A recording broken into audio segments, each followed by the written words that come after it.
What's good, y'all? We're back here with another video, and today I got y'all with the best Joel Embiid build in NBA 2K26. Before we do get into this, if y'all could like the video and sub to the channel, I would really appreciate it. It would help me out a ton. And without further ado, let's get right into it. So, this Joel Embiid build, as I do with all my builds, I'm going to be using badge thresholds as well as attributes to try and make, what I think at its max potential out there on the floor will feel the most like playing with Joel Embiid in real life. But one thing I do as I do constrain to exact measurements.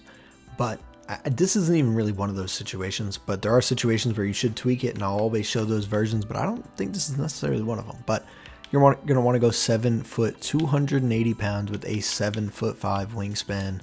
And thing with Joel Embiid, obviously great finisher, post player, great shooter. Playmaking is like the worst category, but even there I have to get it right. Like, he can handle the ball. He handles the ball. Defense, obviously elite. Rebounding, not like elite, but he's a big, right? Like he's a double-digit rebounder, whether he likes it or not. And then athleticism.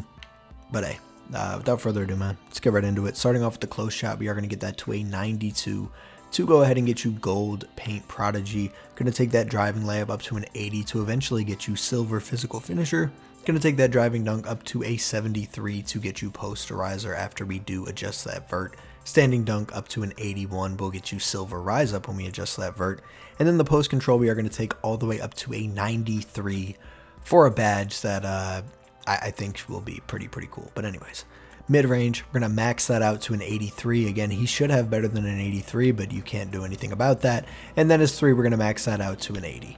Pass accuracy, we're going to get that up to a 65 to go ahead and get you break starter and dimer. Ball handle, we're going to max it out at a 68, and then speed with ball, we're going to max it out at a 51.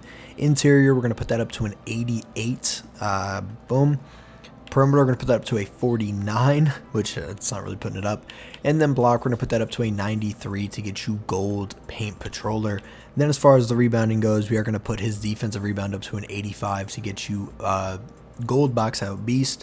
And then now onto the physicals, I believe, yes, we are going to max out basically all of these outside of strength.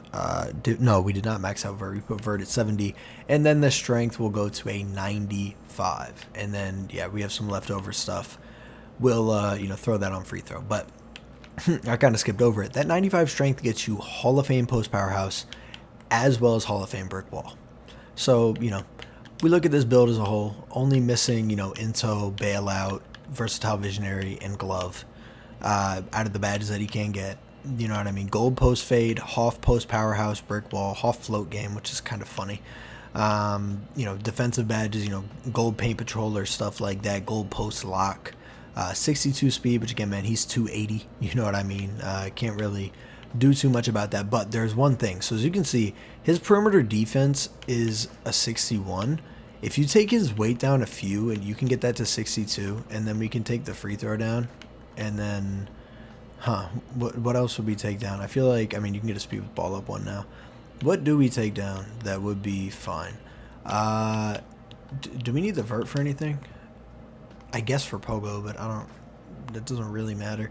Yeah, no, we can do that, and then we can go ahead. I'm trying to get him that 60, and of course we're just one off.